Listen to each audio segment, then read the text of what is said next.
Good evening. I am the Mainly Digger.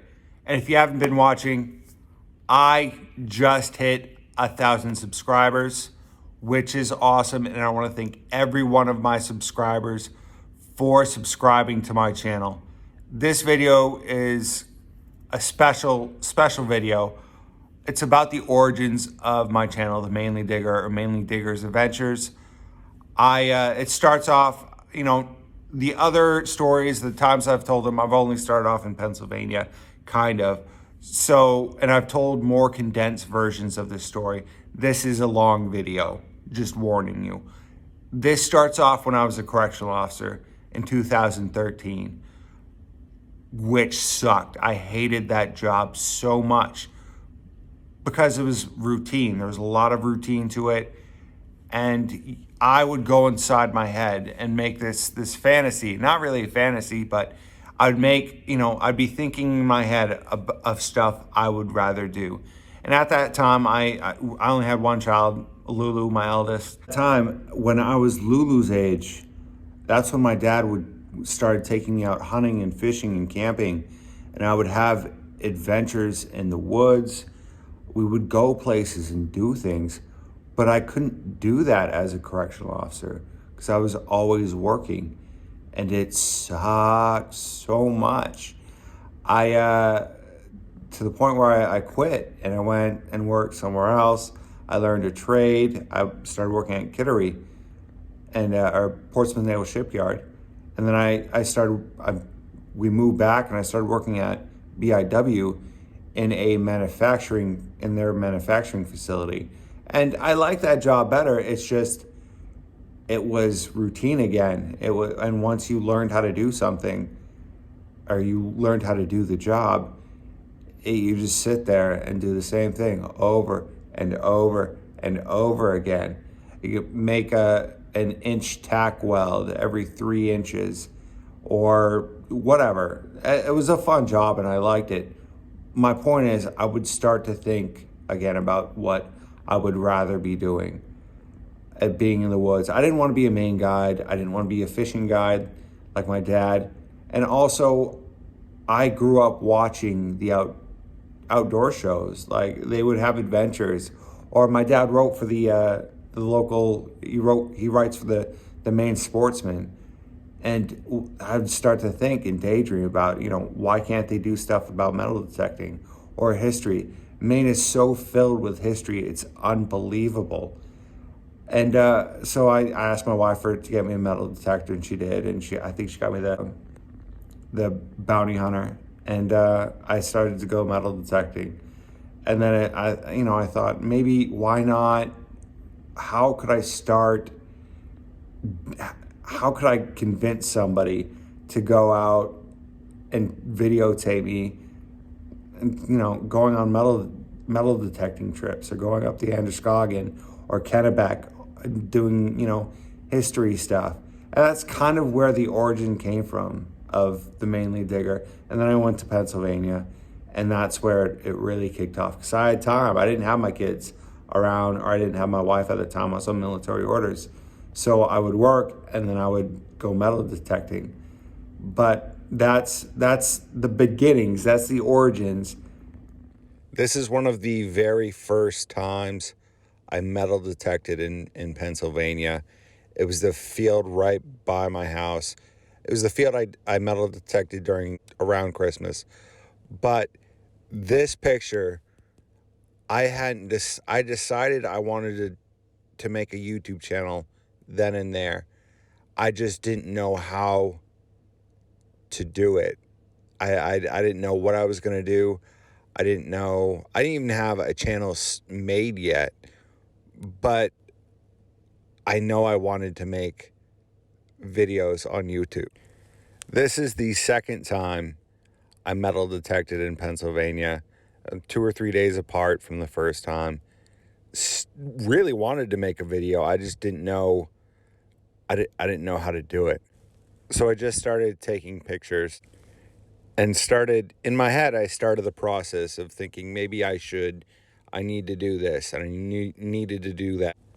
It was at this time, after I took this picture, that I decided I was going to go home and I was going to look at YouTube and try to, because I didn't have a channel. I had a channel, but it was just a normal viewing channel. Like, I would go look at YouTube videos and that's it. I didn't know how to make my own channel. But after I took this video, I went home and I investigated on how I went on Google and checked out how to make a channel. This is my first channel introduction. It was horrible. It was at Cowan's Gap State Park, which is a pond. They call it a lake. I had written a speech out. I memorized it. I spent like the whole day before memorizing it. And then I remembered that when I memorize stuff, it just comes out. My mouth just looks weird when it comes out. So, because I'm trying to memorize it and I'm reading it off of paper. And it was after that I was just like, I'm just gonna wing everything from now on, or have little like notes to myself. But other than that, I'm not reading it off paper. I'm not memorizing anything. I did like 3 or 4 more videos, and then I decided I needed to do a new channel introduction because the first one was horrible. Just horrible. This one wasn't that bad, and apparently it got a lot of views. It was my first video that got over 100 views. Remind you, I was pretty surprised too. I had no idea about tags or any of that, or using tags in any way. And it was the first time someone suggested that I flip my camera from straight up and down to left to right, and that just boggled my mind. But eventually I did it. I'm pretty sure that it was after I did that introduction that I went and metal detected around. It was a soccer field next to the Kennedy estate. And at that point, I didn't metal detect on the soccer field. I went around the creek, and I still can't pronounce the name of that creek correctly. Anyway, I didn't really find anything, and then I was about to leave, and I found this. At first, I was going to throw it away.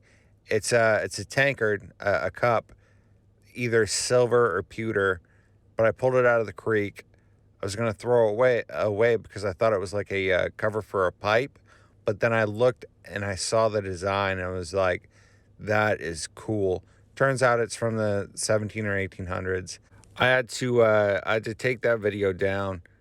I didn't have to. I took it down because I found out later I didn't have permission to detect on that property, and that the state laws between Pennsylvania and Maine are different.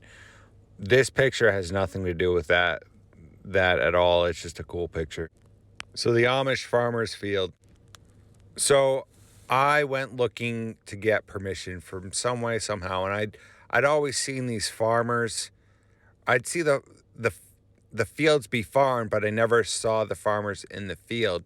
So I saw this farmer, and I pulled off to the side of the road as quick as possible and hopped out to go talk to him. He was an older Amish guy, and it was an interesting conversation. I was speaking English, but it was like a different type of English. I don't know if he was hard of hearing, or I don't know what it was. But I found in that field, I found this pocket knife. It's not an old pocket knife, but at that time I was like, I'll take what I can get. It's pretty cool. So in the same field, I went metal detecting the first time in Pennsylvania. I found this matchbox that's from the 18 or 1900s, and it was owned by the same Amish farmer that owned the field that I got the knife from.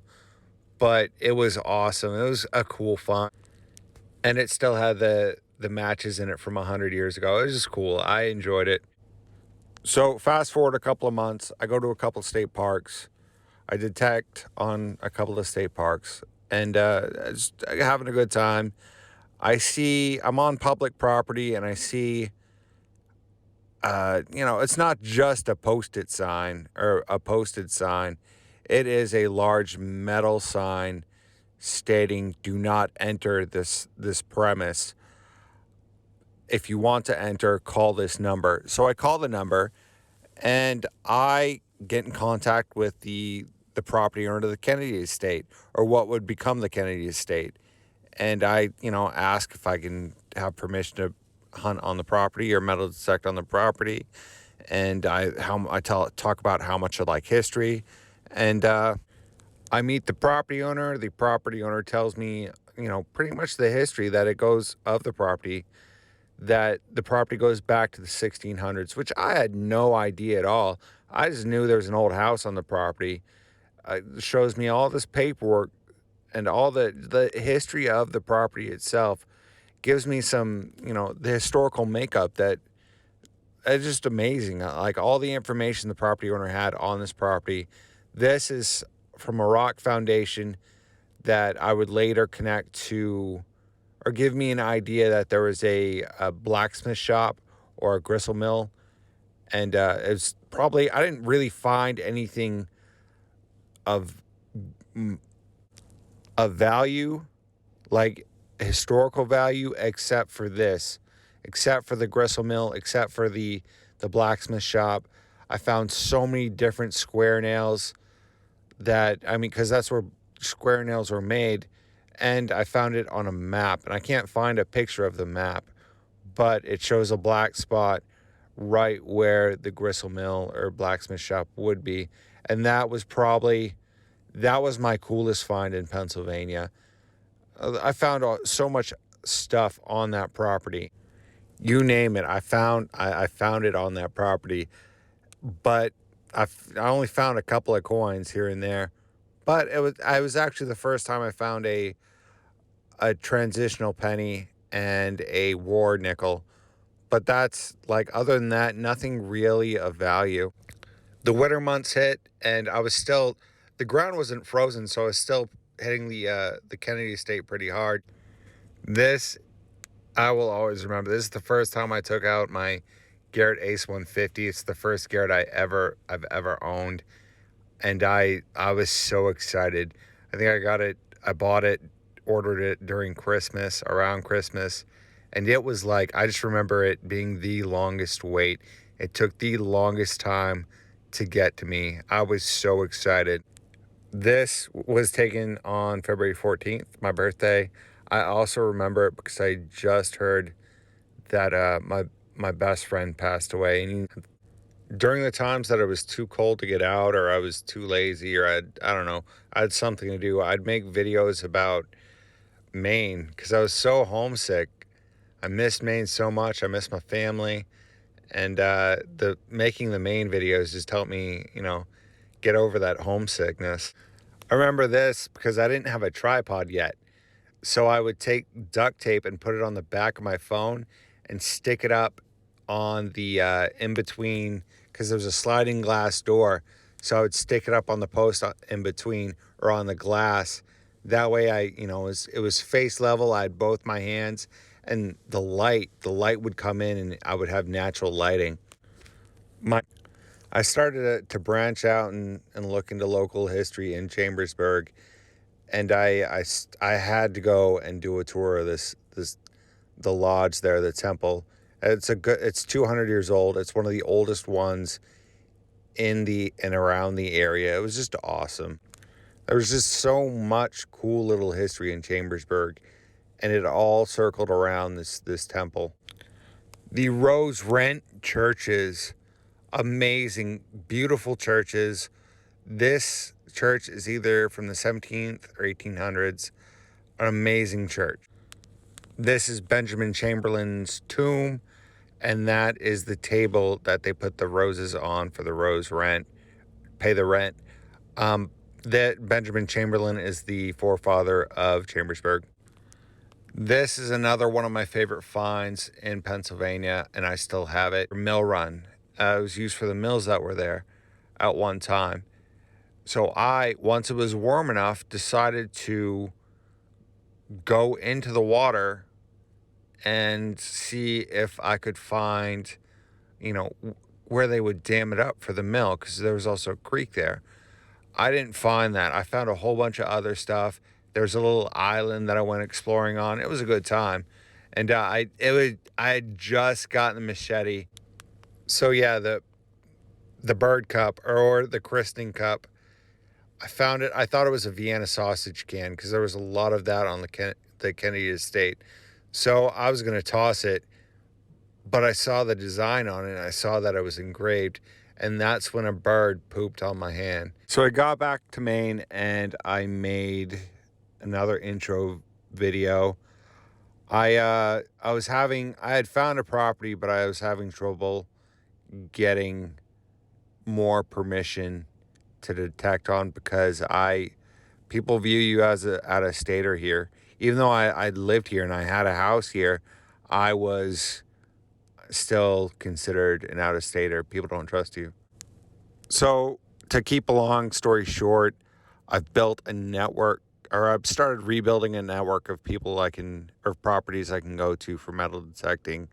I've done very well, but before I started rebuilding that network, I started I had started to detect in my own yard, just because, after work or whatever, and I found a lot of old pennies, at least 7 pennies that were over 100 years old.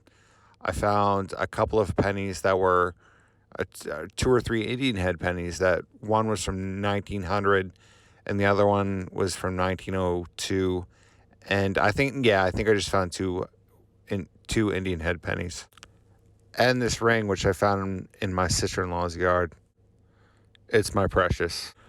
Another one of my sister-in-laws bought the property next to us, and it's two lots.